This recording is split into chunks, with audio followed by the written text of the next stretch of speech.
So what if the ancient prophecies you've heard about, the ones about the end times, aren't about some distant, fiery apocalypse? What if they're actually about the very device you're watching this on right now?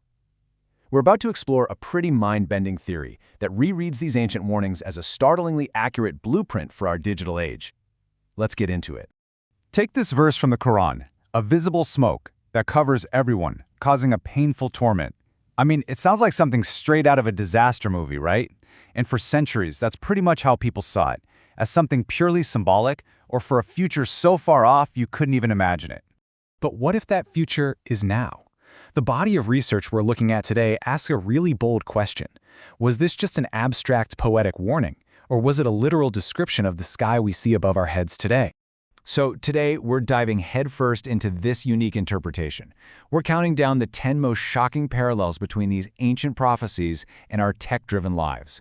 And I'll tell you, by the end of this, you might not look at your phone the same way ever again. All right, let's kick off the countdown. Coming in at number 10, we've got a prophecy about a mysterious, ever-present fire. The prophecy talks about a fire from Aden that never, ever goes out, one that's with us day and night. Now, here's the kicker. The word Aden is linked to metals. So, a fire that comes from metal and is always on? The theory proposes this isn't about flames at all. It's about the constant hum of electricity that powers our entire world. Coming in at number 9, things get even stranger. We're talking about a creature that's supposed to speak to all of humanity. So the Quran predicts a dabba, which means a moving creature from the earth. Okay, so forget about mythical beasts for a second.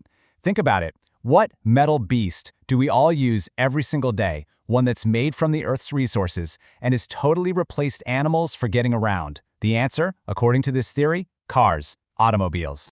And number 8, we see this absolutely fascinating link between Christian and Islamic prophecies, and it points directly to the very core of our digital lives. Okay, check out the logic here. The book of Revelation talks about a mark, the number 666, and without it, nobody can buy or sell anything. The source we're looking at connects this to, you guessed it, digital money. But then it makes this wild linguistic leap. The gateway to that whole digital marketplace is www. Well, it turns out the letter W is the 6th letter in both the Hebrew and Arabic alphabets. You put 3 of them together, and you get a symbolic 666.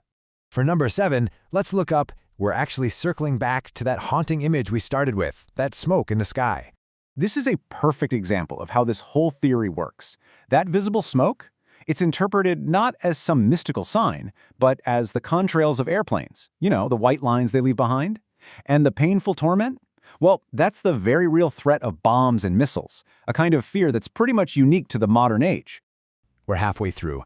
At number 6, we're diving into a single, really cryptic chapter of the Quran that, according to this theory, might just hold the key to our entire digital world. In a famous Quranic story, there's this mysterious thing called Al-Rakim. Now, the root of this word means number or digit, so this theory suggests that Al-Rakim isn't an ancient tablet, it's actually describing digital code. It even says the chapter structure, full of affirmations and negations, is a perfect mirror of the zeros and ones of binary, the very language our digital world is built on. Number 5 uncovers another potential clue, this time in verses that might just be describing the architecture of the internet itself. It's pretty wild. So this one is all about the language. For centuries, certain words in the Quran were thought to mean things like mountain. But if you go back to their root meanings, they can also mean development and softness. Now, what does that sound like? This theory argues it's a dead ringer for modern software. Number 4 is about a feeling you've probably had yourself, that nagging sense that time just keeps speeding up faster and faster. There's a prophecy that says time will draw near, so that a whole year feels like just a month. Sound familiar? This theory connects that feeling directly to technology. With airplanes that cross the globe in hours and internet communication that's literally instant, our world is shrunk. The argument is this isn't just a feeling, it's a prophecy coming true before our eyes. All right, for number 3, we're leaving the sky and going deep, deep into the sea, exploring prophecies about the ocean. You have these verses that talk about things being pulled from the deep or seas being set ablaze.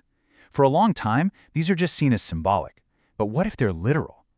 This theory points directly at modern submarines moving silently through the depths, and at the very real fires caused by naval warfare and massive oil spills. we're almost at the end. And number two, well, number two is a big one. It's about the figure known as the Dajjal, or the Antichrist. The prophetic texts describe this being with a list of very specific, almost paradoxical qualities. It's one-eyed, yet it enters every single home, it moves faster than the wind, speaks every language known to man, and is accompanied by devils. And strangest of all, its fire is described as a paradise, and its paradise a fire. For centuries, everyone pictured this as some powerful, charismatic person. But this theory offers a completely different answer.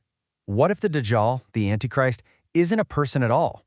What if it's the one-eyed camera lens on our screens? It enters every home, brings us information faster than the wind, and can speak to us in any language. The theory proposes that the Dajjal is the vast network of screens we are all plugged into every single day. And finally, we've reached number one, the most compelling, and maybe the most unsettling, connection of them all. So here it is, the full list. And at the number one spot, Gog and Magog. In Arabic, their names are directly linked to fire and temptation. So what's the interpretation? That they represent the fiery, incendiary temptations of the digital world? You know, the outrage, the division, the chaos that just spreads like wildfire online. The source material for this explainer concludes that we are living in the end of the end times. So, what do you think? Are these all just a series of strange coincidences? Or is there a hidden pattern, a blueprint, playing out all around us?